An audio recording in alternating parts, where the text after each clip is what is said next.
J'ai une très bonne nouvelle à vous annoncer, enfin c'est une nouvelle collective. Vient de sortir en français le Jardin universel de la foi. C'est la version... Alors il y a le Jardin de la foi à l'origine qui existait. On va dire que c'était une version qui était quand même très orientée pour la communauté juive, que le Rav Arush a écrit, Baruch Hashem.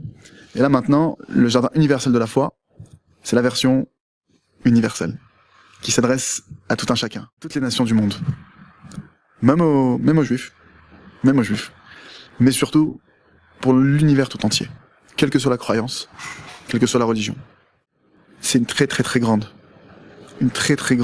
mitzvah, une très grande action, une très grande chose, que de diffuser ce livre-là auprès de vos proches. D'une part, vous le procurez, pour vous-même. Le Rav, il a même dit, même quelqu'un qui a déjà lu le Jardin de la foi. Et il faut savoir une chose. Le monde entier doit recevoir le créateur de l'univers. Le monde entier doit enfin connaître le créateur de l'univers. La réussite dans le monde, c'est quoi? Pour ceux qui cherchent à savoir ce que c'est que la vraie réussite. La vraie réussite dans le monde, c'est de connaître Hachem, de connaître le créateur de l'univers. Et c'est quoi l'échec? L'échec, c'est de ne pas le connaître. Donc toute chose qui rapproche l'homme de Dieu, du créateur, c'est quelque chose qui le rapproche de la réussite véritable, authentique. Toute chose qui éloigne l'homme de Dieu, du créateur de l'univers, c'est quelque chose maintenant qui le dirige et l'enfonce dans un échec. Un échec total.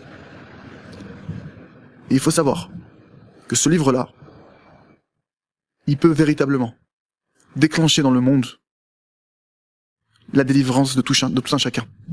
Il peut déclencher chez chacun la possibilité de trouver sa voie, la possibilité de trouver sa connexion avec le Créateur. On est tous les êtres humains de cette planète sont rattachés au même Créateur. On a tous le même Père.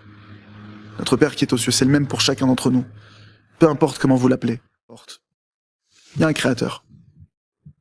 Ce Créateur, il existe et il est bien vivant. Et il est bien présent dans notre vie à chacun d'entre nous. Maintenant quelqu'un il peut dire, moi je décide de pas faire attention à ça, ok. Ça n'empêchera pas qu'il vivra sous les lois du Créateur. On est dans son monde. On est des invités sur cette terre. Ce corps m'a été confié par le Créateur, il m'appartient pas. Ma présence sur terre, elle m'appartient pas. Parce que le Créateur, il m'a mis sur cette terre à un temps donné, et il me reprendra autant qu'il le désirera, où il le voudra. Et le Créateur, il me donne à manger quand il le veut, et il me reprend à manger quand il le veut. Il me donne un travail quand il veut, il m'enlève le travail quand il veut, il me donne une femme, des enfants. Chaque chose en son temps, chaque chose est programmée, méticuleusement. Il n'y a rien dans mes mains. Chacun d'entre nous, qu'est-ce qu'on a dans nos mains? On a une chose dans nos mains. Le libre arbitre. C'est une très grande mitzvah, une très grande action, une très grande chose, que de diffuser ce livre-là auprès de vos proches.